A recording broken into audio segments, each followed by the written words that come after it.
Live leve solta, 18h02. Eu tô atrasada. Deixa eu ver aqui se eu tenho conexão. Quero ver as pessoas entrando. Vamos ver se a conexão tá funcionando. Tem aí alguém? Thaís Nader entrou. Um beijo, meu amor. Que saudade, mamífera. Gente, é isso. É live leve solta, 18h02. Não foi exatamente pontual, mas eu tô aqui nesse compromisso, né, de sexta-feira com a gente, com os debates da cidade, com os debates que a gente tem que fazer. Silvio Almeida, meu amor, boa noite! Companheiríssimo, Genário, gente, é muita gente, que bom!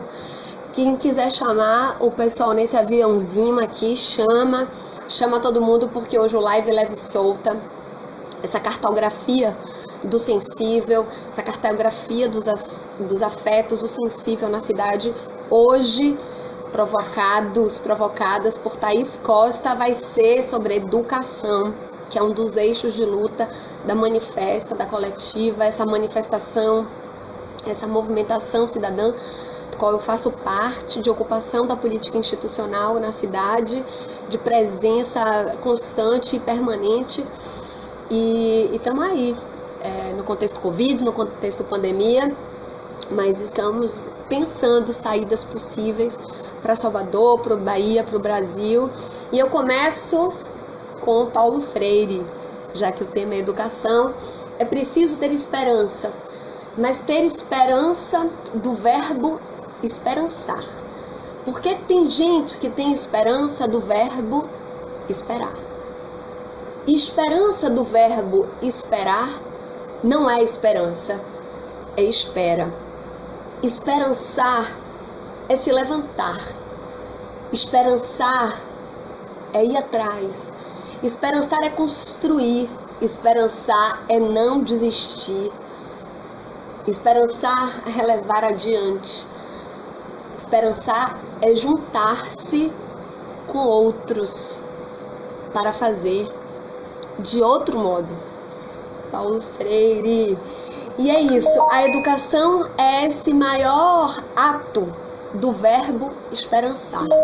É construir junto, é fazer diferente, é fazer o amanhã, é fazer com o outro, é entender modos, processos.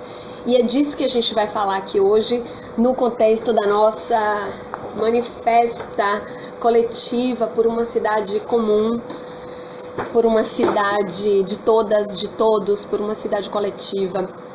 E para esse debate, nessa semana de grandes vitórias na educação, porque é muito importante que a gente fale também das vitórias. A gente está falando muitas vezes do contexto, da Covid, da crise, daquilo que nos apavora diariamente, e temos motivos para isso, mas é muito importante que a gente fale das vitórias, daquelas conquistas do dia a dia de cada luta. E é muito importante que a gente fale hoje da conquista sobre o adiamento do Enem. Então, essa grande mobilização da juventude, essa grande mobilização dos estudantes que envolveu a comunidade da educação em torno desse debate do adiamento do Enem. Ou seja, a gente precisava pedir isso porque a gente sabe que as condições de estudo não são iguais e, portanto, para que todos tenham as mesmas oportunidades, entendendo que isso é uma utopia, porque isso já não existe, nós precisamos adiar o Enem. E entendemos, inclusive, que não é só adiar o Enem, é construir outras políticas de paridade, de equidade. Uma das conquistas que a gente está querendo provocar, por exemplo, é se é possível ampliação das cotas. Enfim, então são muitos os debates, são muitas as lutas. E outra coisa lindíssima que está acontecendo, que foi a abertura, é o Congresso Virtual da UFBA. Eu não sei se vocês estão acompanhando, queria mandar um abraço muito apertado para o reitor João Carlos Salles e a todo o corpo, né, o vice-reitor, aquele meu grande amigo, esse período, enfim, professores e professoras, todos, enfim, todo o corpo discente, docente, técnicos de servidores da UFBA responsável por esse grande encontro que é o Congresso Virtual da UFBA, que está reunindo milhares de pessoas. A abertura foi uma coisa espetacular, linda, de muita inspiração. e que prova a importância da universidade pública, a importância da Universidade Federal da Bahia para o Brasil e no contexto da Bahia e de Salvador. Bom, mas eu não vou ficar enrolando mais aqui não, é com esse movimento de esperança e de cartografia desse sensível que é a educação, que eu vou chamar Viva Viva Juliana Prates, nossa professora, doutora, coletiva, Priscila Cabral também aqui com a gente, são muitas as professoras e professores, Patrícia Valim, Albino Rubim, Penildon, professor Penildon. Bom, será que Nelson Preto está aqui com a gente? Vou pesquisar aqui. Gel Banto, um beijo, meu amor. Acho que Pretinho tá aqui. Nelson Preto. Com a gente. Cadê você, Nelson Preto? Léo Lessa, um beijo. Antes de começar com o Nelson Preto, enquanto ele chega, eu estou aqui também me exibindo com o livro A Biografia de Carlos Marighella, que o nosso prefeito ACM Neto colocou na sua prateleira, e eu também vou tirar essa onda. Eu não posso fazer eu não tenho realmente a biografia do avô de ACM Neto, o velho Antônio Carlos Magalhães, mas tenho aqui comigo a biografia de Mário Magalhães sobre Marighella, essa figura que tão bem falou sobre educação na Bahia, essa figura que tanto nos inspira nesses momentos, né, de tantas desigualdades, injustiças. Cadê? O João está dizendo que hoje é dia de polêmica. Marighella. Quem não leu, por favor. Além da biografia de Marighella, eu recomendo fortemente o Chamamento ao Povo Brasileiro, escrito de Carlos Marighella, enquanto Nelson Preto chega aí para conversar com a gente. Pretinho, cadê você? Eu tô aqui. Cadê? Será que é conexão? Será? Eu não sei o que é. Às vezes acho que estou travado. Nelson está dizendo que acho que estou travado. Agora. Aê! Tá me ouvindo bem, Maria querida? Eu estou te ouvindo super bem. Você me ouve? Eu te ouço, mas já mudou aqui. Me dá só um segundinho para eu melhorar aqui.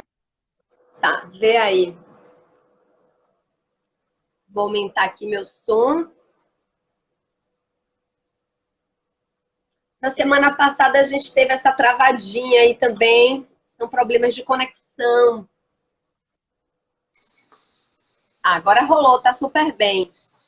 Pronto. Bom, é muito engraçado porque todo mundo assim, não, Maria, você precisa convidar o professor doutor Nelson Preto. Ai. Nelson Preto é meu amigo, sabe? São muitos anos, sabe, DJ, embalou minhas festinhas. É muito amor envolvido, né? Ou seja, a gente tem trazido, Pretinho, essa coisa das afeições, porque há um afeto do ódio, da violência, né, em curso no país. E nós estamos trazendo muito esse outro vínculo, esse outro afeto, ou seja, esse outro horizonte que nos liga. Uhum. Falado muito das relações nos nossos debates, que são, claro, políticos, são conceituais, mas a gente tem feito um esforço de trazer essa dimensão desse tecido afetivo, amoroso, de vínculos que são de toda ordem, né? Claro. Então, hoje eu estava me lembrando do DJ Nelson Preto. Que delícia!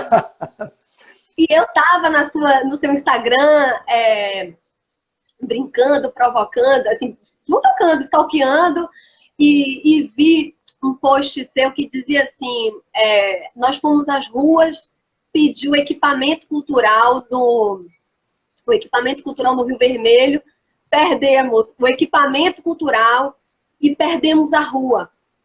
E, na verdade, é isso. Assim, nós estamos amargando muitas derrotas, né? Eu acho que você faz uma provocação muito... Gente, Lurian Silva, minha querida companheira, filha do queridíssimo, amado presidente do Brasil, Luiz Inácio Lula da Silva. Lurian, meu amor, meu afeto mais profundo. Beijo no nosso presidente Lula. Bom, então, voltando, a gente tem amargado muitas derrotas e o que a gente precisa agora é nos conectarmos, ou seja, num projeto de vínculo profundo que pode nos levar à superação desse passivo aí de derrotas. Então, queria aí que você contasse para a gente como é que você está fazendo essas leituras. Eu estou acompanhando, são sempre muito inéditas. Eu acho que você está provocando uma situação, né? Você já está provocando, nesse contexto da pandemia, problemas que são muito prévios à pandemia. Isso. E que a pandemia, claro, agudiza, ela aumenta, ela nos coloca numa situação de crise muito profunda, mas que é exatamente desse contexto que pode sair uma nova narrativa. Ou seja, da crise. Não resta dúvida.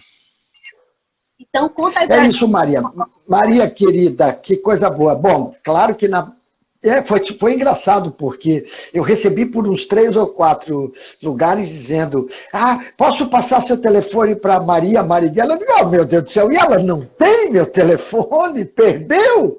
Porque há tantos anos, uma alegria enorme estar aqui com você, vendo você articulando a coletiva, essa live leve, essas coisas. Eu acho que a gente tem que reconhecer que a gente perdeu muita coisa, mas tudo isso que a gente vai perdendo são sempre aprendizados e, portanto, são vitórias. Quer dizer, essa nossa luta pela tecnologia para fazer a gente, depois de tanto tempo que não se vê, estar agora aqui juntinho numa tela de um celular, é uma vitória nossa. A gente tem que avançar nessas vitórias e reconhecer que elas são fruto da nossa luta.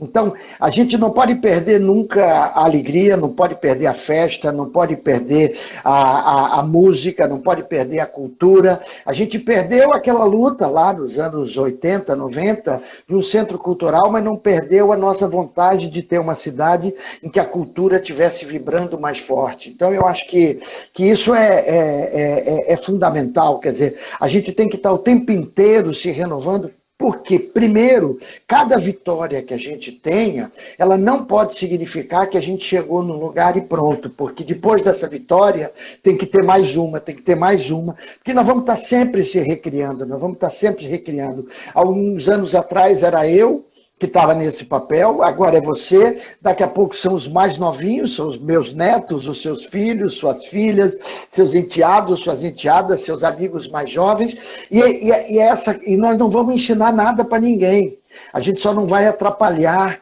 que vocês mais novos vão construindo esse futuro.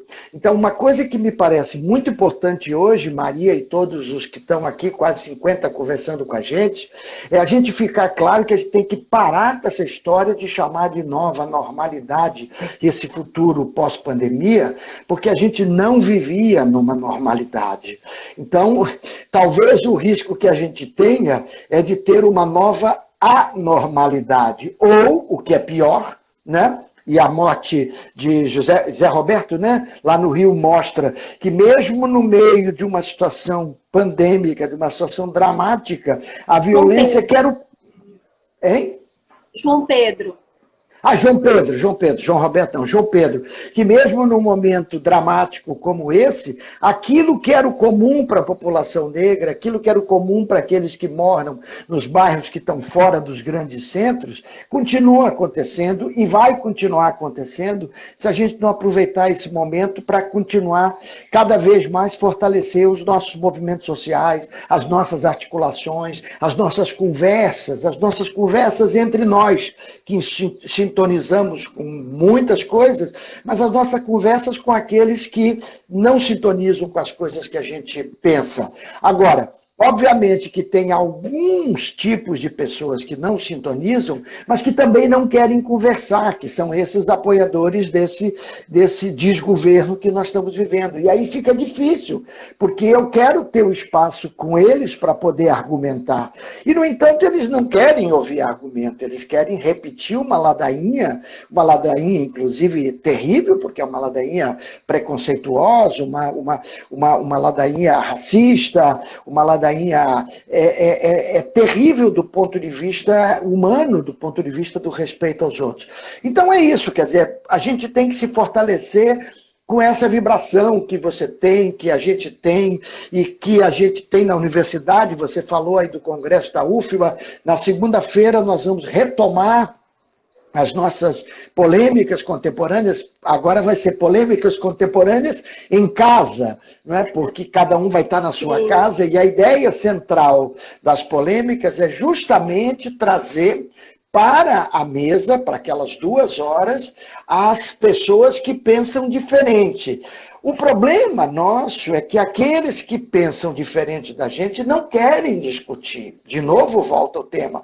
Então, nós temos as nossas polêmicas que eram presenciais, mas sempre com as redes. Sempre com as redes, a gente usa as redes desde muito tempo e gosta de redes assim, ó, a gente gosta de redes livres, mentes livres, né? A gente gosta de redes livres e não redes proprietárias. E a gente sempre fez isso, porque para nós o software livre, as plataformas que são chupadoras de nossos dados, a gente tem que estar muito atento. Então temos que começar a criar alternativas. Porque eu te digo, Maria, esses 48, 49, 50 que estão aqui com você, estão aqui porque você chamou. Então você chama para onde for e a gente vai. Então a gente tem que tentar começar a criar condições para poder estar nesses espaços livres, que não são os espaços que têm donos. E o dono dessa plataforma que nós estamos usando se chama Mark Zuckerberg, que é o mesmo dono do Facebook, que ajudou a eleger Trump, que ajudou o Reino Unido sair da Europa com o Brexit, e que ajudou a eleger este presidente da República. Então, a gente precisa compreender que as nossas lutas, né, são lutas absolutamente amplas. Não dá para a gente pensar pequeno. A gente pode fazer pequeno, porque a realidade nos obriga a diminuir, mas a gente só pode pensar grandão. A gente tem que pensar muito grandão. Então, essa coletiva aqui, né, esse grupo de minas e mulheres e homens que estão junto aqui, com todos os gêneros, precisa sempre pensar grande, grande, grande, grande, grande, muito grande. Aí a gente vai fazer o tamanho que der. A gente faz o tamanho que der, mas o nosso pensamento não vai ser limitado a priori porque a gente tem dificuldade. E aí você começou com Paulo Freire, né? Paulo Freire pensava grande, né? Paulo Freire pensava grande. A gente queria uma educação, ele queria uma educação e a gente continua querendo uma educação para a liberdade, uma educação libertadora. E é isso que é rico, é isso que é rico, é por isso que essas conversas são gostosas. Você tem chamado a atenção, né? Você já faz tempo que você está falando sobre capturas, e você tem falado isso pelo que eu estou acompanhando, você tem falado das capturas, ou seja, mesmo agora, né, no contexto da Covid, tem sido um crítico dessas plataformas, né, de educação, enfim. Você tem chamado a atenção para essas plataformas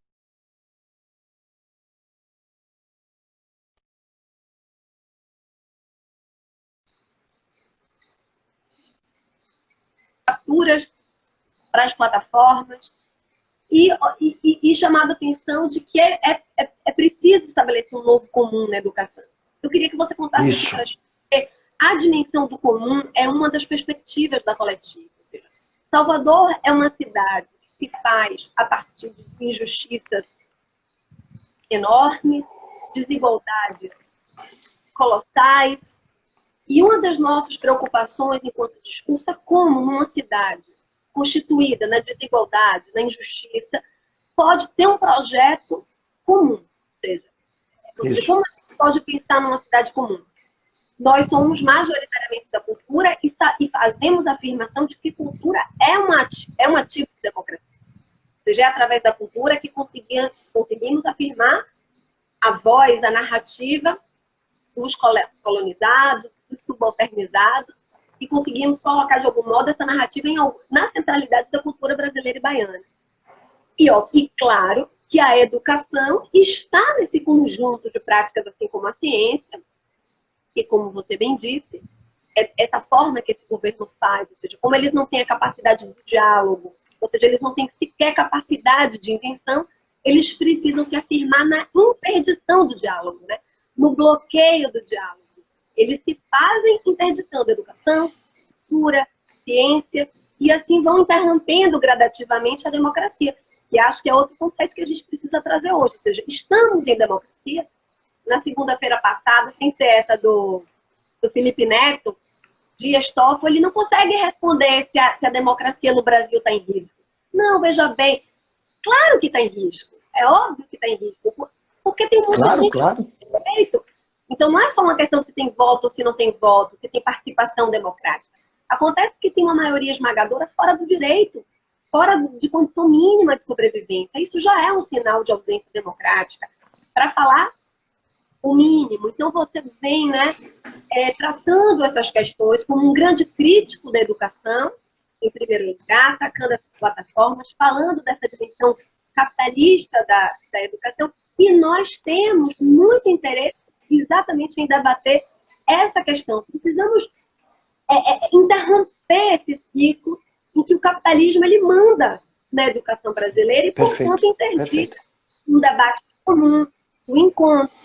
E queria um pouco que você falasse dessas pesquisas, né? Uhum. Eu aproveito para mandar um forte abraço ao amigo Jordi Quintana, que está lá na Catalunha, acompanhando você aqui nessa conversa. E lá ele já deve estar quase à 1h, e é uma figura, um professor da Universidade de Barcelona, que eu tive a oportunidade de conhecer lá, e que faz um trabalho na área de educação, mas que tem todo um respeito pela história da Catalunha, pela história de Barcelona, e que nos deu um prazer enorme de sairmos caminhando pelos bairros históricos de Barcelona, ele nos contando a história. Então é um pouco isso que você está falando, quer dizer, essa relação da história, a gente não pode deixar o passado lá para trás, né? A gente tem que estar com ele sempre aqui presente, né? Com o perdão do trocadilho, mas esse passado ele tem que estar presente, porque é ele que vai nos possibilitar construir esse futuro que a gente quer construir. E a gente tem que estar muito atento a tudo isso que você levantou, quer dizer, pela questão da democracia, pela questão do capitalismo e desses reformadores empresariais da educação que estão de olho exatamente nesse grande mercado que não poderia ser a educação, porque a educação não é mercadoria, não pode. E aí, obviamente, a gente precisa estar muito atento, porque às vezes a gente termina caindo em algumas armadilhas, porque como o momento é um momento de desafio, né? O momento é desafio, a gente às vezes se pega em coisas que são as mais imediatas e mais fáceis, e às vezes esse mais fácil pode ser o mais difícil. Então, quando, por exemplo, a gente diz que vamos adotar o Google como solução para a educação, porque ele está todo prontinho, querendo que a gente entre nele. E todos esses reformadores empresariais da educação estão muito interessados que a gente entre nessas tecnologias, nessas plataformas, porque com isso eles formam os futuros consumidores dessas plataformas. Então, tá ligado nisso é muito importante. Você quer ver uma outra coisa que é muito importante? Você começou falando com o Enem. É muito bom que o Enem tenha sido suspenso, mas foi um crime ele ter sido anunciado a abertura. Ter feito a abertura é uma forma de desestabilizar aqueles vulneráveis, porque no momento em que eu faço a abertura da inscrição, muitos dos alunos que estão tentando se inscrever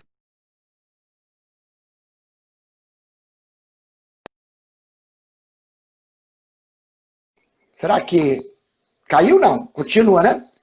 É uma ligação que tem insistido em entrar. Tá.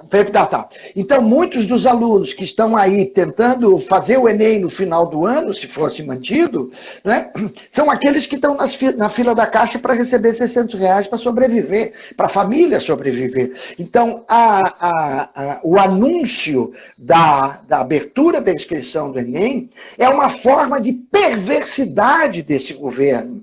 Atender ao nosso reclamo foi fundamental, mas ele tinha que ser suspenso, não tinha que ser dito nem 30 nem 60 dias. Nós não sabemos o que vai acontecer. A gente não sabe quanto tempo isso vai durar. Então, nós vamos ter que trabalhar para, nesse momento, termos processos formativos, né, formativos muito fortes, para não deixar a população mais vulnerável totalmente no abandono. Agora, eu não posso jogar sobre ela a responsabilidade de amanhã fazer uma prova, que é o Enem, que seria a grande oportunidade dela entrar na universidade pública, que nós conseguimos, desde 2003, ampliar a universidade pública nesse país. Hoje, a nossa Universidade Federal da Bahia é efetivamente uma universidade mais negra, que não é quando eu fiz universidade. Então, claro, essa luta é uma luta que pode tomar uma rasteira se o Enem for feito dessa forma agora. Percebe? Então, só o anúncio da abertura das inscrições do Enem é mais uma das perversidades desse governo, que o que mais gosta de fazer é perversidade. É um governo perverso, é um governo que quer um verdadeiro extermínio da população pobre nesse país. E a gente não pode aceitar isso, Agora, nós não vamos aceitar isso de forma zangada, muito menos numa sexta-feira. A gente não pode ir para a rua passear, se encontrar, mas a gente pode conversar com alto astral, dizendo de que esta luta é uma luta que a gente vai continuar a fazer.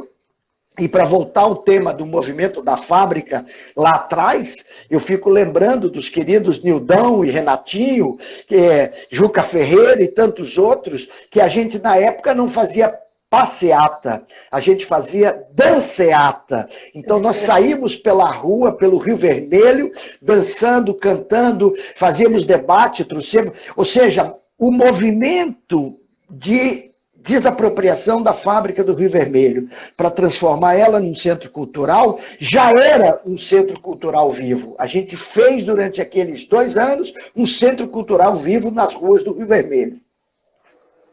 Eu estive diretora de espaços culturais, queria voltar assim, o tema da... Porque a gente tem educação, diversos temas, e acho que um tema que a gente não conseguiu superar, fazendo essas duas comparações, é o tema da educação pública. Eu acho que a gente está falando da universidade, é claro, é onde você está, mas você é um militante da educação.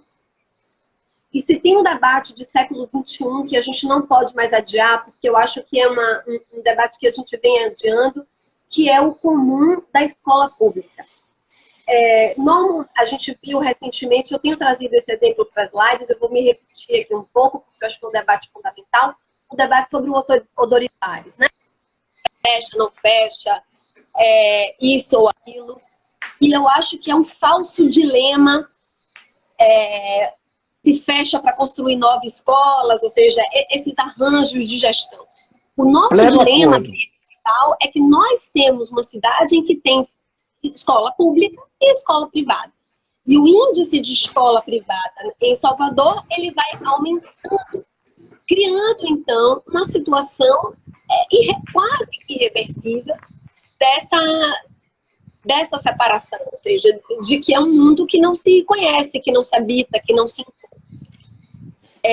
Se tem um debate fundamental que a gente deve trazer para o século XXI na cidade de Salvador, é reagir com coragem à produção de uma escola que integre crianças de todos os lugares, ou seja, e nessa escola a vida se realize. E aí, falando do equipamento cultural, né, eu entrei na vida pública como gestora na Fundação Cultural do Estado da Bahia, primeiro como coordenadora de teatro da FUNSEB, depois como diretora de espaços culturais, e um debate que eu trazia é que cada escola precisa ser um equipamento cultural. A escola é a única instituição pública que está em todos os territórios, quilombola, rural, urbano. Então, todas as políticas de democracia podem estar inscritas na escola, porque ela em si contém tudo. Estrutura física, público, perfeito, comunidade. Então, se você vai criar política pública, ou seja, para uma política pública ser efetiva, ela precisa ter alcance.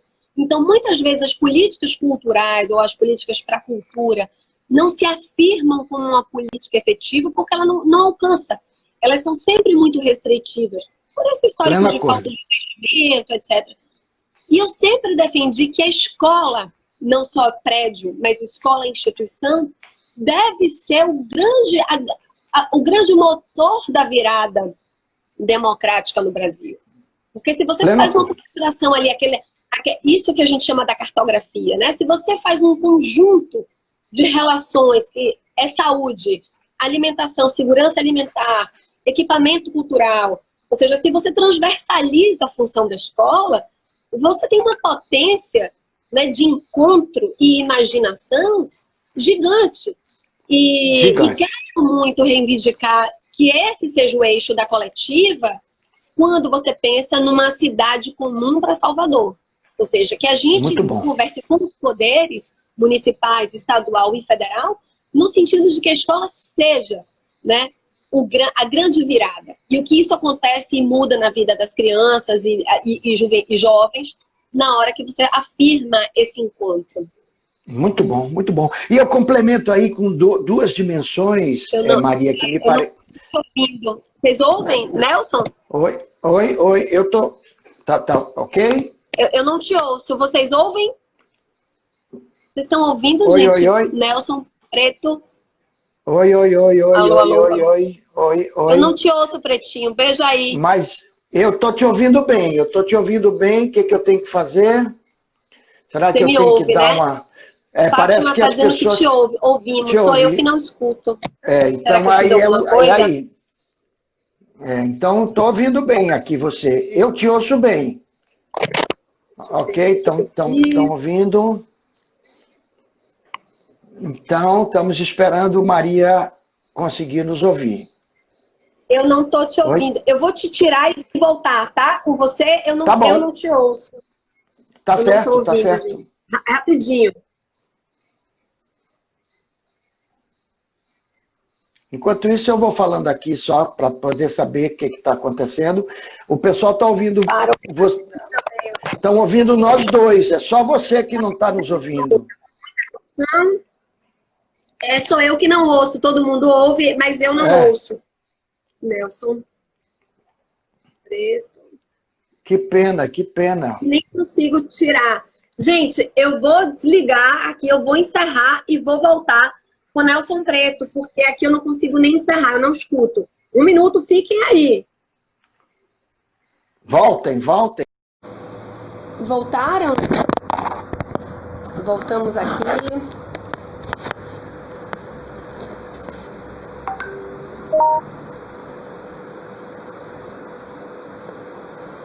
Cadê? Estamos voltando, todo mundo voltando.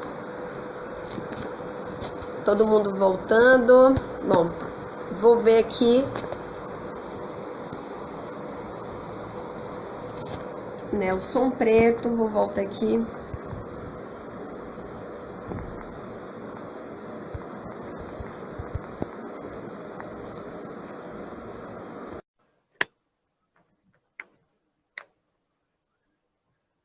Vamos ver, será que é conexão? Tô tentando voltar aqui. Fala aí, eu tô aqui, tá me ouvindo? Agora sim, agora eu escuto perfeitamente. Então pronto, vamos ver. Voltamos. Pronto. Voltamos, que bom. Então, você falava dessa relação de educação com a cultura e o espaço da escola, não só o espaço físico, mas todo o que a gente chama lá no nosso grupo de pesquisa Educação, Comunicação e Tecnologia, que é o nosso GEC, carinhosamente chamado de GEC, do ecossistema, né? Porque a escola está inserida na sua comunidade e ela se constitui como um grande sistema. Então, a cultura é, obviamente, um elemento fundamental. Mas eu queria trazer 2 outros aspectos para ajudar esse nosso pensar na sexta-feira sobre essa questão. A primeira, que eu acho muito importante, que na verdade antecede tudo isso, é que a escola é o grande espaço dos diferentes, da diferença. Isso é fundamental. Por isso que a gente tem que defender a escola pública e por isso que a gente tem que ser contra, com todas as nossas forças, com as propostas do chamado homeschooling ou educação domiciliar. Ou seja, os jovens, as crianças, eles precisam ter um momento fora da família, porque é fora da família que eles vão encontrar o diferente, para gostar mais da concepção de vida da família ou para pensar diferente dos pais, porque não é obrigado que os filhos sejam iguaizinhos ipsiliter dos pais. Aliás, não serão. É uma ilusão dos pais e das mães, das famílias, que imaginam que vão formatar os filhinhos e as filhinhas iguaizinhos. Vão ser totalmente diferentes, porque vão ser eles e elas. Então, essa é uma questão que, para mim, é básica e central. E a gente espera que todos vocês que estão aí envolvidos em torno do Coletiva e em torno desse conceito que é fundamental, que é o commons, que é o comum, sejam parceiras nossas na luta contra essa educação domiciliar, né, que foi o primeiro projeto de lei que foi depositado na Câmara dos Vereadores nessa legislatura. Foi um projeto que tinha a ver com escola sem partido e com educação domiciliar. Quer dizer, duas aberrações associadas a esse desgoverno. Então, essa é uma questão. E é uma questão de princípio. E a outra, muito na linha da cultura, tem a ver com também ciência e tecnologia. Ou seja, além de cultura, ciência e tecnologia é um espaço muito importante. A escola também tem que ser uma espécie de a escola tem que ser uma espécie de ponto de cultura, para lembrar lá do Ministério de Gil e de Juca, né? Claro. Do Ministério durante o governo Lula, e tem que também ser um ponto de ciência e tecnologia.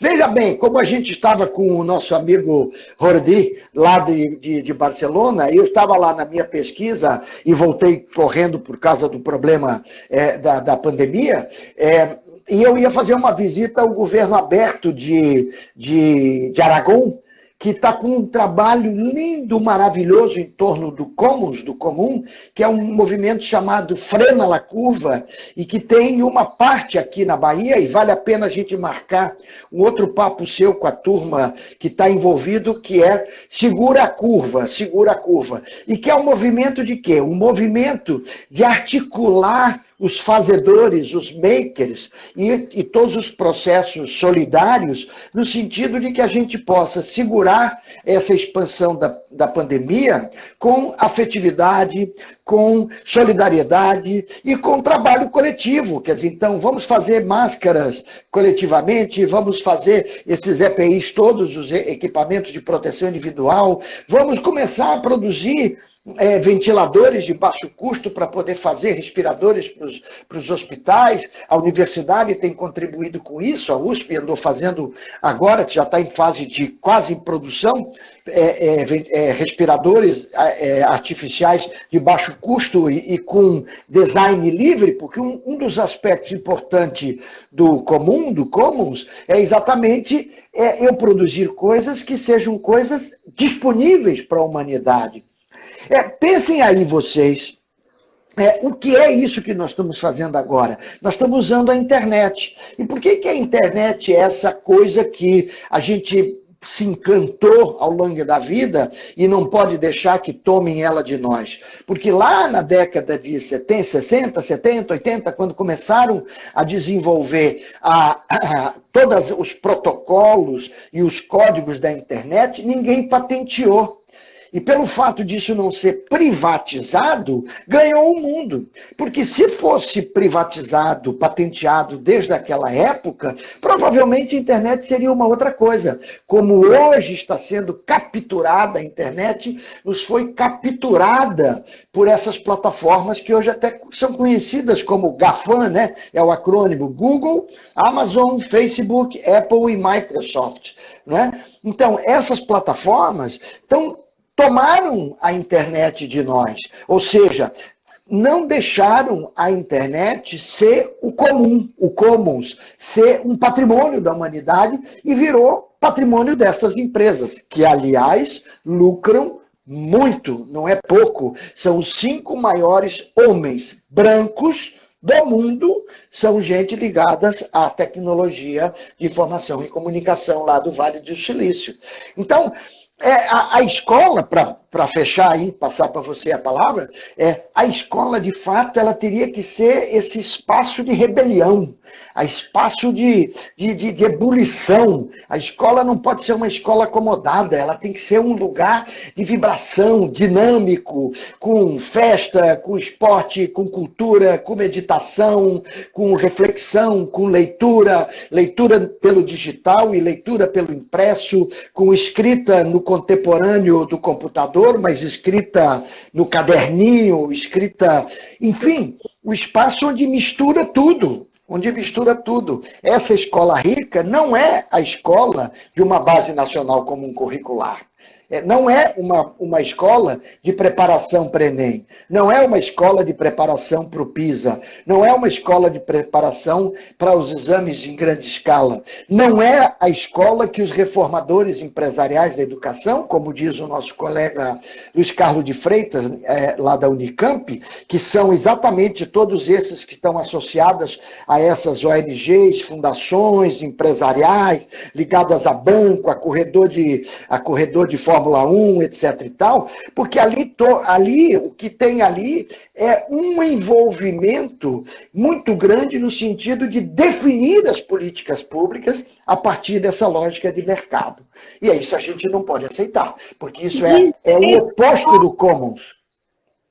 De jeito nenhum. Preto, muito obrigada. Obrigado a você.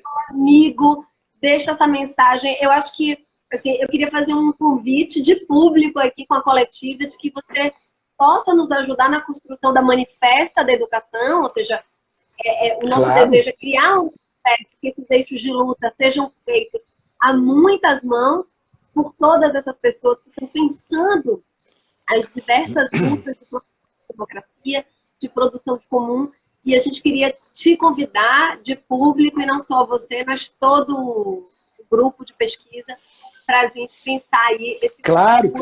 E deixa eu já te dizer, então, e aproveitar e dizer para vocês que daqui a pouquinho, é só eu terminar isso aqui, a gente vai terminar, nós estamos lançando um documento que a gente fez de 43 pontos, um documento coletivo feito pelo nosso grupo de pesquisa, e ele vai estar disponível no www.gec.faced.ufba.br, depois eu digito aqui quando eu parar de falar, e esse documento é um documento público, um documento aberto, onde a gente faz uma reflexão sobre esse momento, ele se chama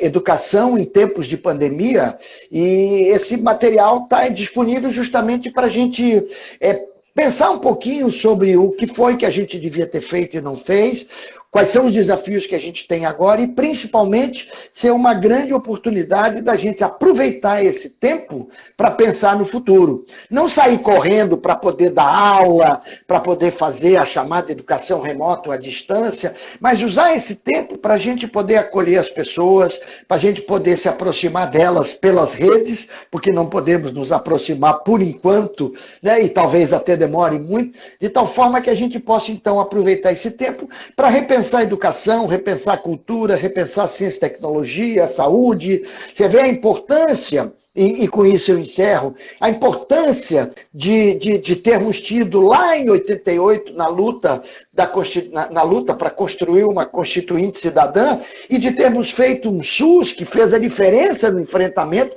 apesar da barbaridade que a gente está vivendo, por conta desse desgoverno, mas o SUS é efetivamente uma garantia de uma universalização da saúde. Então, é isso que a gente precisa. E isso a gente só vai conseguir com mobilização, com organização e com muita luta e muita alegria, porque a gente não pode baixar o astral, porque o momento já é dramático. Então, vamos levantar o astral.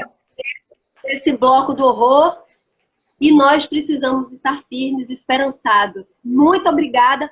Eu até vou dizer que esse documento que você vai colocar aqui para a gente pode integrar. Nós assinamos hoje um documento, o grupo, uma das nossas lutas também de direito à cidade, propôs que a Manifesta assinasse um documento que pensa a água em Salvador, que é um outro grande tema, e nós estamos também com esse projeto de incorporar as nossas lutas, esses documentos, ou seja, né, assinar esses documentos, apoiar esses documentos, mas também incorporar como esses anexos, né? Que precisam se integrar a esse corpo coletivo manifesta. Vamos ficar atentos, vamos juntos e muito obrigada. Obrigado, querida. Segunda, apareçam lá nas nossas polêmicas. O canal é esse aqui, ó, canalpolêmicas.ufba.br ou canalpolêmicas.faced.ufa.br. Um beijo, querida. Beijo, beijo, beijo. Querido. Beijo a vocês. Obrigado por estarem aqui. Obrigada. Gente... Sou eu que saio? Eu vou tentar aqui tirar... Eu não estou conseguindo tirar, não. Vê se você consegue sair. Eu não sei o que está acontecendo. Bom... Vou lá chamar... Gente, que coisa mais maravilhosa, que felicidade. Queria mandar um abraço, um beijo, antes de chamar a Thaís, para Magali Mendes, uma educadora que nos ensinou tanto, que está aqui na nossa conversa. Laís já mandou aí um monte de beijo, essa educadora que mudou nossas vidas. Chamando agora minha amiga querida, professora, educadora, psicóloga, pesquisadora, doutora Thaís Costa Almeida. Almeida Costa, eu estou atrapalhada. Que chegou com tudo aí na coletiva. Thaís está conosco.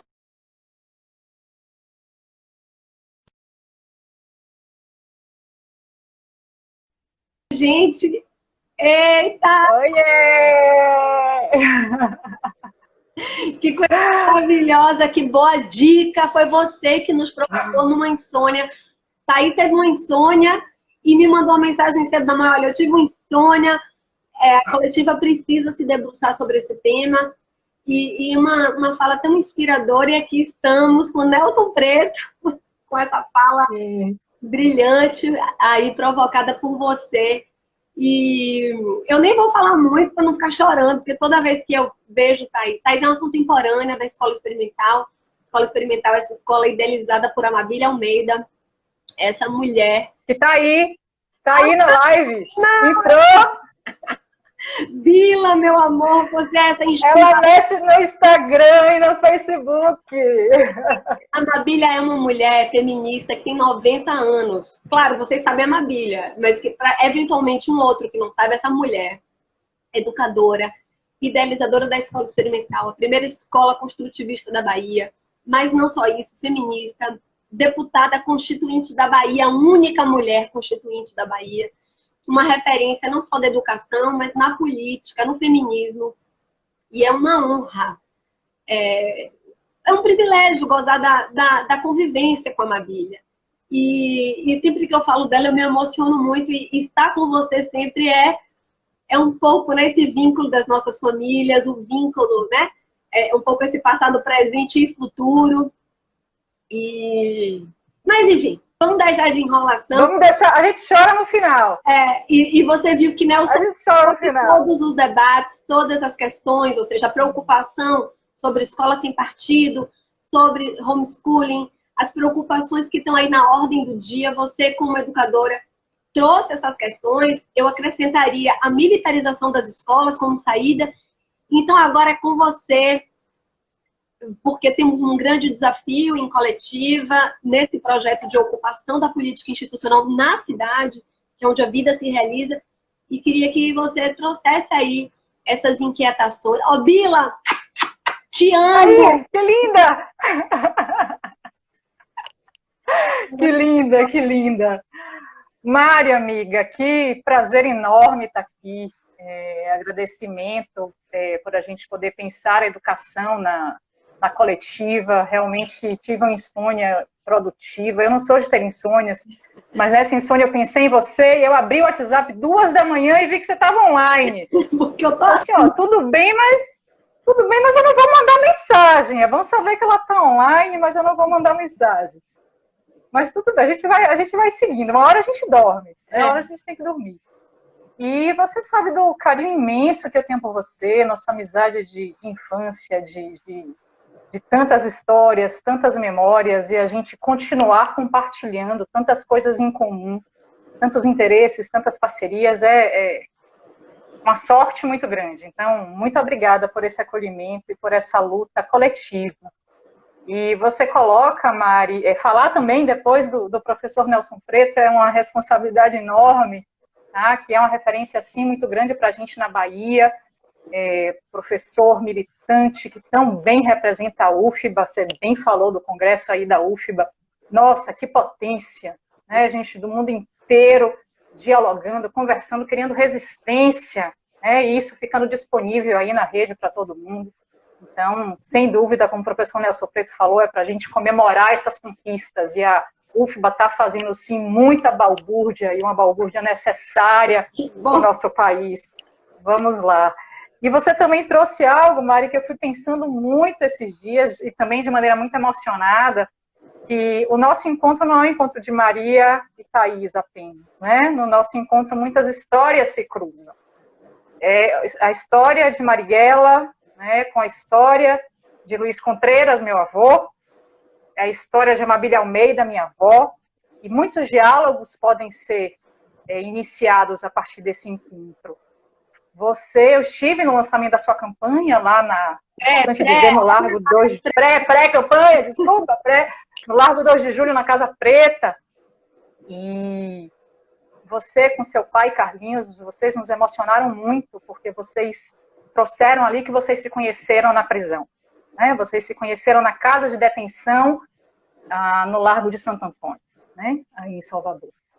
E aquele momento foi de tamanha emoção para mim, Mari, porque eu conheci o meu avô na mesma prisão, né? Meu avô estava preso com seu pai, tá? Eles estavam presos juntos. E ali eu me dou conta que a gente não se conheceu na educação infantil. Ali eu me dou conta que a gente se conheceu nos corredores da casa de detenção lá de Santo Antônio, tá? E o que é que isso deixa de marcas na nossa memória afetiva, no nosso corpo? O que é que isso nos dá de identidade histórica, né? E essa identidade histórica tão importante para o nosso país, que a gente precisa estudar, a gente precisa reconhecer. Você estava aí mostrando a sua biografia de cabeceira, eu trouxe aqui as minhas também. Eu tenho uma produção aqui na live, tá, gente? Tem uma produção que colocou aqui flores, Buda. Vem cá, produção. A produção da live, tá? Chega a aparecer na live. Um beijo, Nicole. Bento desceu para casa de Juliana. Bento, aparece. Bento tá na casa de Juliana. E aí aqui, ó, eu resgatei também as minhas, né? Luiz Contreiras, camarada engenheiro de Eliezer César. Produção! Outro livro, produção! O livro foi embora. Aqui, né, o livro também, Amabília Almeida, de Suzana Oliveira Souza, Mulher e Política, uma feminista baiana nos redutos do poder. Então, nessa semana que foi o Boulos, né, que você já começou a chorar? Né? Minha filha. Nessa semana que o Boulos disse para a gente, né, colocou aí que ler Marighella é essencial para que a gente possa reconhecer o Brasil. Né, e tantas histórias de luta que precisam ser lidas, que precisam ser resgatadas para que a gente compreenda, inclusive, esse momento histórico que a gente vive. Um momento histórico em que a democracia está em risco e que essas histórias precisam ser contadas. Né? Eu acabei revisitando aqui os livros dos meus avós. O livro do meu avô, Mari, não sei se você lembra, tem uma história super interessante que a gente vai tentando identificar, né? De onde é que vem essa consciência comunista? De onde é que vem essa consciência feminista que a gente percebe tanto em Amabília? E no livro do meu avô tem uma história espetacular, que é a história de quando a coluna Prestes passa pela Chapada Diamantina e chega em Rio de Contas, fica em Rio de Contas, que é a cidade natal do meu avô, Contreiras. Né? E essa história é super engraçada, quer dizer, é pitoresca, vamos dizer assim, e quando a coluna Prestes estava, conta Eliezer, que quando a coluna Prestes estava passando pela Chapada, meu bisavô Abílio, que era o telegrafista de Rio de Contas, ele foi ao encontro da coluna Prestes para dizer, olha, aqui em Rio de Contas você pode entrar que não vai ter resistência.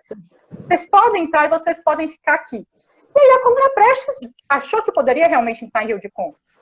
Só que nessa noite que a Coluna Prestes estava chegando, assim conta a história, e a história oral, que a gente precisa acreditar na história oral, que o delegado da cidade tomou literalmente, disse que está lá escrito, o delegado tomou uma cachaça com os 4 guardas da cidade, e esses 4 guardas, quando a Coluna Prestes começou a entrar em Rio de Contas, eles começaram a atirar contra a Coluna Prestes.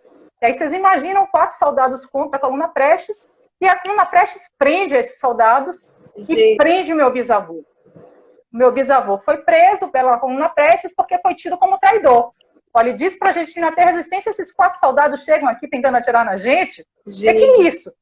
Quando a minha bisavó Dudu descobre que meu bisavô foi preso, foi em desespero para falar com o Luiz Carlos Prestes para poder soltar meu bisavô. Solte porque ele é inocente. E nessa conversa eles ficaram extremamente amigos, né? Acabou criando uma relação aí de confiança. E a estação telegráfica de Rio de Contas passou a ser a sede da Coluna Prestes em Rio de Contas. Gente. Era o local onde a Coluna Prestes mandava telegramas e recebia telegramas do Brasil inteiro. E nisso daí estava meu avô, calças curtas, rodando ali por todos da Coluna Prestes, sem entender o que estava acontecendo. Mas ele nos traz, meu avô traz isso de memória, do ponto que esse ato de encontro foi essencial para a formação dele. Como que ele se via comunista depois e como grande referência do comunismo, e lembrando dessa vivência da Escola Prestes, e o quanto que ele começou a estudar a Coluna Prestes, e aí eu quero frisar essas palavras que eu estou usando aqui, que a gente vai retomar depois, encontro, educação é encontro, tá? A dimensão da educação, do estudar sobre esse objeto histórico e o quanto que isso interfere na consciência política dele depois. Minha avó também tem excelentes histórias, né? Teve também esse livro de minha avó, tenta resgatar a história de vida dela, a origem da consciência feminista, e é muito interessante porque a autora acaba resgatando a figura da minha bisavó também, da avó Conceição, que era madrasta de minha avó, e que era uma mulher já em 1929 à frente do tempo. Né? Ela tinha um negócio próprio, ela não dependia de ninguém, ela já com idade para a época, né, avançada, não tinha casado, mas aí acaba casando com meu bisavô. E ela lia, e aí eu quero pegar uma nova palavra, leitura, né? Veja, encontro, conhecimento, leitura, e ela lia revistas feministas na época. E essas revistas feministas, em 1929, começaram a interferir a forma como vó Conceição fez a educação de Amabília, né? E o quanto que a Amabília se torna referência na Bahia do feminismo, né? Sem imaginar o quanto que foi difícil, uma única mulher na Constituinte baiana, né? E em função dessa atuação, que não é só dela, muitas mulheres envolvidas, né? A gente tem a Helena, a gente tem Carlota, a gente tem muitas mulheres, o próprio envolvimento com Lídice da Mata, Lídice hoje no congresso da UFBA, Lídice, agora, não sei se agora, concorrendo aí com a live. Nossa, deputada. Pois é, e o quanto que foi significativa a atuação de todas essas mulheres, porque a Bahia teve o primeiro e pioneiro capítulo para a defesa dos direitos da mulher na Constituição baiana. Né? Então, é muita história forte. Uma última história que eu também me deparei essa semana, as crianças da Experimental estavam lendo a história de Maria Filipa. Né? E a história de Maria Filipa é outra história sensacional, que nos fala da necessidade, a gente estava conversando sobre educação antirracista na semana passada, de um currículo que seja um currículo decolonial, tá? Não esse currículo colonizador e colonizado que a gente tem, e o Nelson Preto bem falou que está lá na BNCC. Né? A história de Maria Filipa é a história de uma mulher negra, capoeirista, da ilha de Taparica, e que a história também resiste em função da história oral, e que Maria Filipa tem uma atuação fundamental na independência da Bahia. Né? E é sensacional a história de Maria Filipa, porque ela e as outras mulheres, elas acabam vendo onde que as embarcações portuguesas estavam atracadas para invadir a ilha de Taparica. Elas seduzem os guardas, né, os guardas que estavam lá na vigilância. Quando os guardas estavam nus, elas dão uma surra de cansanção nos guardas. Gente, né? Imagina só que brilhante! Uma surra de cansanção. E aí depois, elas queimam as embarcações dos portugueses e têm uma atuação fundamental para a independência da Bahia. Então, veja, a história de Maria Filipa não está nos currículos oficiais. A história de Maria Filipa resiste em função de escolha dos nossos professores, das nossas professoras, que fazem escolhas e dizem, isso daqui precisa estar no nosso currículo. E conhecer todas essas histórias nos mostra o quanto que conhecimento é poder, né? Imaginar o quanto que essas histórias podem transformar aí trajetórias e trajetórias de crianças negras que estão no cotidiano e nas escolas públicas, e todos e todas precisam estar na escola pública, e o quanto que esse conhecimento transforma, o quanto que conhecimento é poder, o quanto a gente discute muito isso na PUC, aqui lá no GPJuc, na PUC São Paulo. Currículo é território de disputa. Educação está em disputa. E a gente entendendo que currículo é território de disputa, a gente entende por que a educação está aí na mira. Está na mira. São ataques constantes. Educação, território de disputa. Né? Eu acho que é importante que a gente, em coletiva, pense muito essa ideia, né? Porque aí eu quero voltar também depois, quando a dimensão também do patrimônio, assim, tem um sentido na cultura também de reivindicar nessa coletiva a disputa sobre o patrimônio. E aí você falando de Maria Filipa, a gente perdeu. O problema é que a gente não consegue nem chegar em Maria Filipa, porque a gente já perdeu o aeroporto, que é 2 de julho. Ou seja, é uma coisa absolutamente inconcebível que o aeroporto, que era 2 de julho, passe a ser o nome de um deputado. Né? Não quero nem entrar no mérito do deputado. Só que é inadmissível. A gente sequer consegue falar do 2 de julho como uma data. Então, a gente não consegue chegar em Maria Filipa, a gente não consegue. E é isso que você fala, ou seja, ou a gente vai investir e radicalizar numa educação que seja decolonial e, portanto, que vai disputar o ponto de vista da história, dessa memória, né? E fazendo afirmação dessa história que a gente está construindo, ou então a gente já perdeu de saída. Então, é muito importante a gente entender, porque eu nunca tinha escutado assim, né? Educação território de disputa, porque eu acho que deve ser um enunciado, portanto, da nossa manifesta, ou seja, acho que quando a gente fala de uma coletiva que está disputando, né, ou seja, que quer ocupar, ou ocupa política, ou ocupa o espaço institucional, o que é que a gente está falando? Acho que educação, cultura, é território também de ocupação, portanto, disputa, e que a gente não pode estar ingênuo. Sim, de muita disputa, né? Muitas vozes disputando aí esse currículo. Currículo Território de Disputa é Miguel Arroio, né? Miguel Arroio, pedagogia crítica e currículo crítico, que a gente precisa tanto ler também, compreender. Então, são muitas disputas, né, Maria? É disputa de toda ordem. Se a gente pega aí o cenário pós-golpe, né? O Nelson Preto dizia, olha, não fica com essa coisa de sonhar com antes da pandemia, não, porque o antes da pandemia já não estava bom. Né? Na verdade, estava muito ruim. E a gente querer voltar para aquela normalidade não vai dar. Então, vamos pensar em novas possibilidades. Então, quando a gente vê a quantidade de ações pós-golpe, que leva realmente aí um desmonte da educação pública, né? Nelson Preto estava falando aqui dos reformadores, né, da educação, Luiz Carlos Freitas, né? A gente está estudando muito no GPJuc, na PUC São Paulo, Luiz Carlos Freitas, para entender essa reforma empresarial da educação, e para entender isso é resgatar, né? Olha só o que aconteceu, a PEC do limite dos gastos públicos, né? Depois disso a gente não mais ter os royalties do petróleo destinados para a educação, e a gente tem uma BNCC que foi homologada do jeito que foi, né? E aí a gente tem inúmeras discussões sobre a BNCC e tudo que ela representa. A gente tem o projeto Escola Sem Partido, Mari, né? É a lei da mordaça, né? a gente tem militarização, a gente tem homeschooling, né? A gente tem ataque em massa às bolsas de pesquisa, a produção científica no Brasil. Na PUC a gente perdeu inúmeras bolsas. A gente estava falando sobre isso, né? Então, continuar resistindo. A gente, foi o que eu falei, não sei se eu falei no início, a gente enverga, mas a gente não quebra.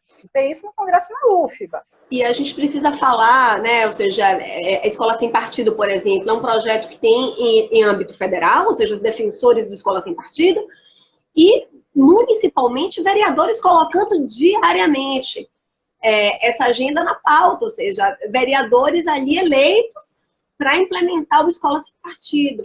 E aí, entendendo esse papel, né, do município na contenção, e não só na contenção dessas políticas, na produção de um outro projeto, queria também, Thay, que você contasse para a gente muito dessa sua experiência,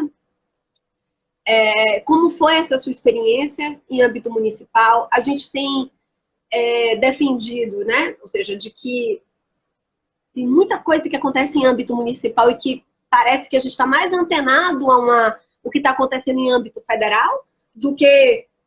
Então, a Câmara, por exemplo, de Vereadores, acontece coisas ali, parecem que são afastadas, ou seja, uma coisa que está ali a 2 quilômetros, 5 quilômetros, 7 quilômetros, parece que a gente está mais perto de Brasília do que do centro da cidade de Salvador.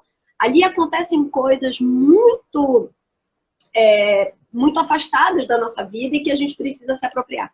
Um dos desejos da coletiva é ir também aproximando cada vez mais a sociedade do que acontece. Então, assim, existe uma linguagem para que as pessoas estejam afastadas do desejo de acompanhar aquela agenda. Então, acontecem coisas ali em âmbito da educação, de uma agenda econômica, de uma pauta de projetos, que a sociedade sequer está vendo o Jornal Nacional, né? Está vendo o que está rolando ali no Jornal Nacional, mas não vê o que está sendo aprovado ou desaprovado.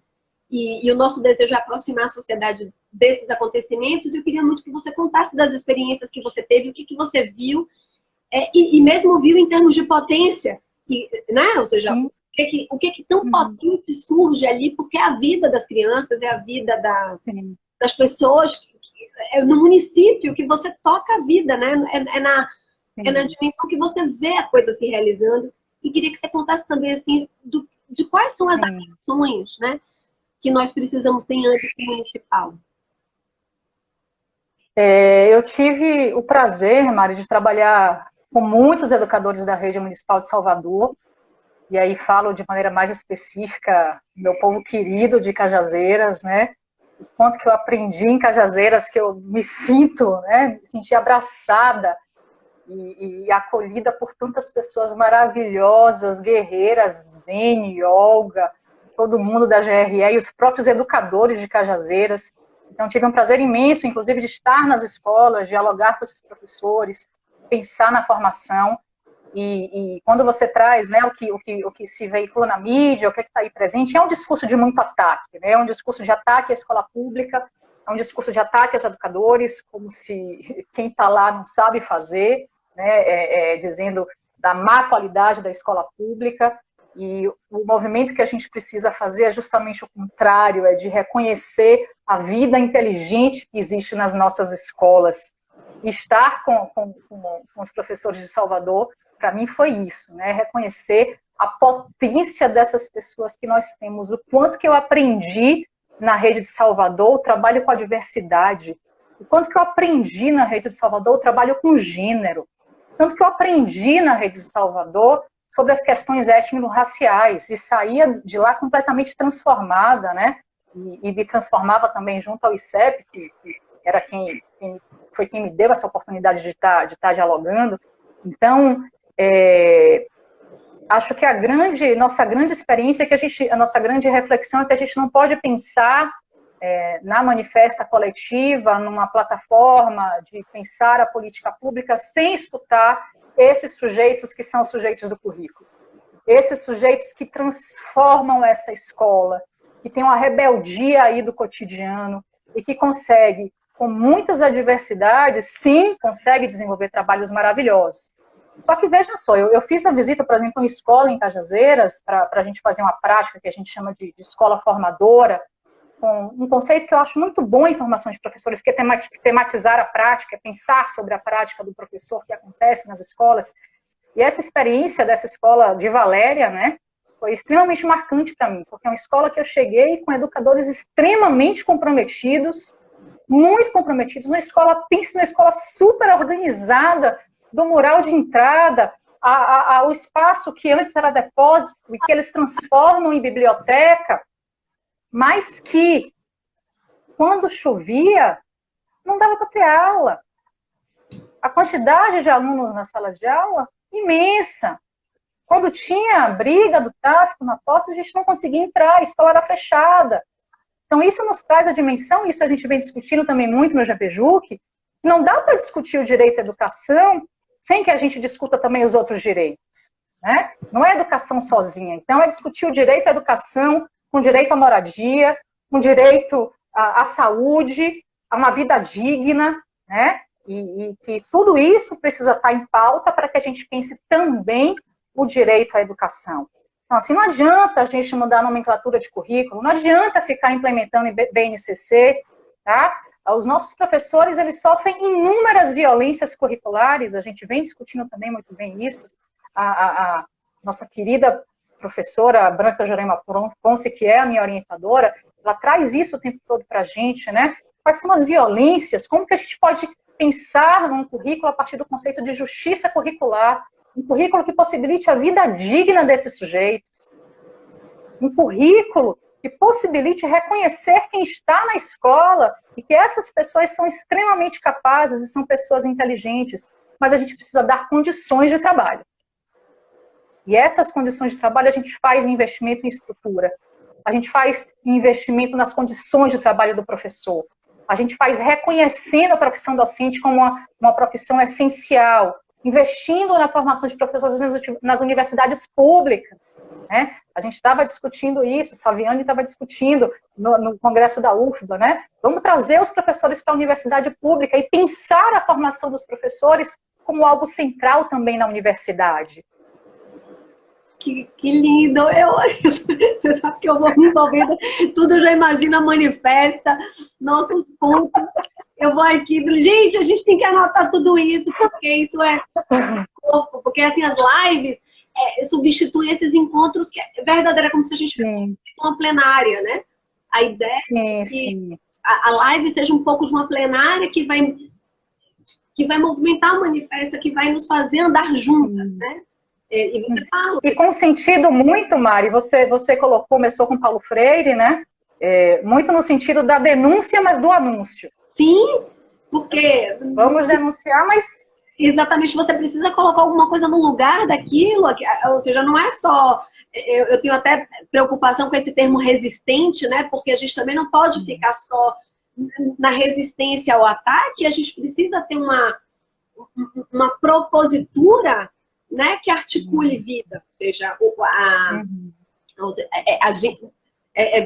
seja, é básico, ou seja, nós não podemos voltar ao que era antes, porque aquilo não era normalidade, aquilo não é mais da ordem do aceitável, os nossos problemas não são de hoje, né? Então nós temos um conjunto de práticas muito já deterioradas, que incidem sobre a democracia, incidem sobre a vida das pessoas, e a gente precisa urgentemente pensar o novo, porque o que está ali colocado é um projeto de morte, é violento, é genocida. Então, nós precisamos imediatamente reivindicar a vida. E, portanto, a vida é um projeto. Ou seja, é claro, não é novo porque tem um repertório enorme por trás. E quando a gente fala dessas histórias todas, a gente não começa do, é um novo. Eu também não gosto muito dessa ideia da nova política, né? Porque isso chama esses novos, né, de Araque, ou seja, como se não tivesse repertório prévio. Não, a política é feita de beleza, de muita gente que deu corpo, vida, sangue.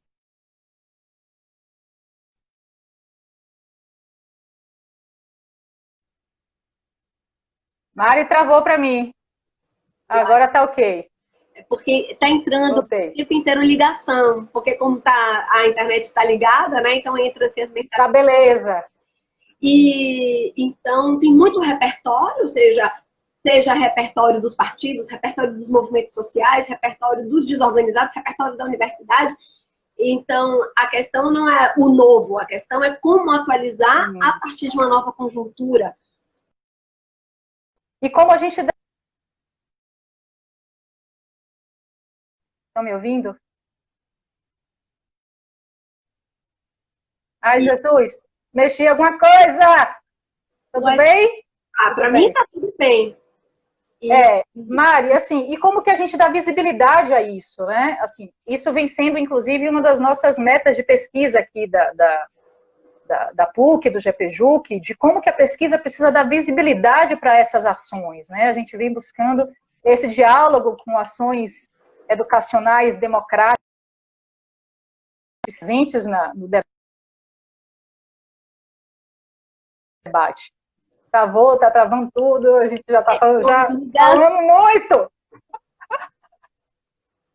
Eu vou tentar. Já falamos muito, eu não posso deixar de ler o recado de minha avó para você, tá? Tem recadinho. Ave Maria, Jamabia, eu vou ter um troço. Eu vou mandar uma recadinho que tá me ligando, pedir, gente, eu tô numa live. Dá um tempo. Eu estou numa live, vamos ver se vai. Te ligo já. Já. É que hoje é aniversário de meu pai, Carlinhos, 72 anos. Então Nossa, Carlinhos! As pessoas querem falar com ele. Então, cadê Carlinhos? Cadê Carlinhos? Cadê Carlinhos? Já teve live? Cadê Carlinhos? Vai ter. Mas, Mari, meu amor, seguir nossa conversa. Eu acho que a gente já falou aí de um monte de coisa, né? Enem, por que manter Enem? Não podemos ter um sistema educacional corrupto, né? Que acho que a gente também discute isso, São Tomé discute isso, né? Um sistema educacional que não privilegia os que são menos favorecidos, né? Que continua privilegiando os que são mais favorecidos, e aí por isso a gente entende também por que da manutenção do Enem, né? E da insistência de colocar o Enem, seja em abrir inscrição, simplesmente postergar, não é isso, né? Aí a gente entende também a MP, né, do Conselho, a MP não, o parecer do Conselho Nacional de Educação, que acho que é outra coisa que a gente precisa discutir, de validar as horas, o trabalho remoto como horas-aula, né? O que é que isso não vai levar aí de aumento potencial das desigualdades, mas é darwinismo social, né? É continuar aí pela seleção daqueles considerados da elite, que foi capaz de colocar aí, para não perder seus privilégios, eleger uma excrescência que está aí como presidente, né, se é que a gente pode dizer que é um presidente do nosso país. Então, são muitos absurdos, mas precisamos encontrar essas chaves de possibilidade.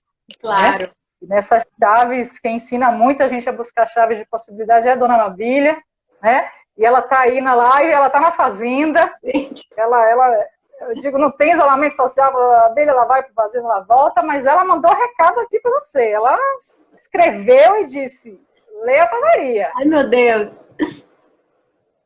É agora a hora? É agora? Pode ser? Eu acho que a gente já está aqui no limite. Vamos lá. Ela fala, muito me agrada falar de Maria Marighella.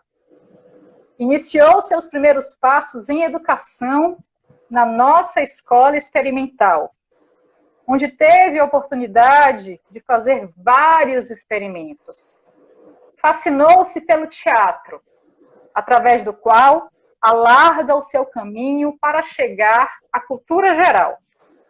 Essa tem sido sua trajetória, estudando, representando, sempre procurando levar cultura e educação ao povo através da sua arte. Envolve-se institucionalmente. Mais uma cabeça pensante na cultura, de modo geral.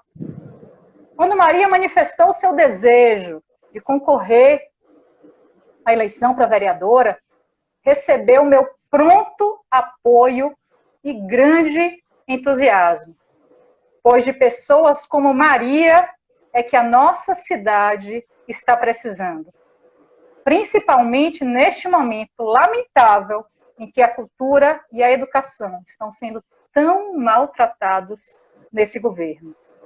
Além disso, Maria é mulher batalhadora, de grande capacidade, e capacidade também de se situar como feminista, defensora dos direitos das mulheres. Penso que Maria pode ser nossa digna representante. Amabile Almeida. Olha, toda live eu choro, porque os nossos, como você diz, eu vou querer isso escrito, pelo amor de Deus, guardar para sempre. Ela me mandou por zap, então eu te mando por zap. Amabília, além de um amor muito profundo que eu tenho por você, eu tenho uma admiração enorme, né? A escola experimental é isso mesmo, é essa capacidade de imaginar, de pensar. É uma escola que é construtivista, que se apoia no projeto, nas artes, mas também é onde eu vivi minhas primeiras experiências políticas, porque é uma escola que se afirma na participação da educação daquele sujeito se entendendo parte da política, né? Em assembleias e muitas coisas. Então, eu admiro a Amabília e, para mim, é uma honra enorme receber essa tarefa. Assim, eu primeiro esse reconhecimento, enfim, mas essa tarefa. Vivemos um momento inédito, singular, talvez dos mais duros pós-golpe, né? Pós a redemocratização. E é nesse conjunto, e é isso que é a coletiva. A coletiva é essa experiência que é do comum, do estabelecimento de um mundo comum, de uma reconexão entre esses vários mundos, essas várias histórias, como o Nelson bem fala, ou seja, o comum é feito a partir das diferenças. É a partir do encontro com o outro que é diferente de mim. E a coletiva em experimentação traz esses vários mundos e se apresenta como esse espaço de experimentação, que é experimental, sim, que não nega o partido, que não nega os movimentos, mas que quer ir além, porque entende que esse momento é um momento singular, inédito, então precisa de todas as nossas energias, inteligências, sensibilidade. E eu quero agradecer muito, primeiro, a sua insônia, por trazer a urgência da educação para nós, coletiva, manifesta. Eu fico aqui fazendo, gente, essa live, mas é tanta gente que participa desse projeto,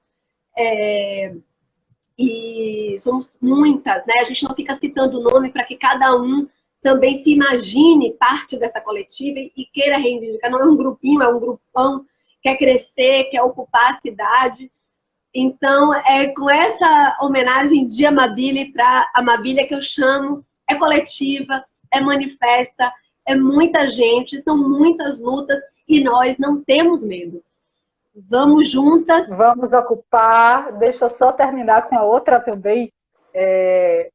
Naquele dia que você teve na minha casa, parecia, para mim foi tão simbólico, parecia que você estava pedindo a bênção, né?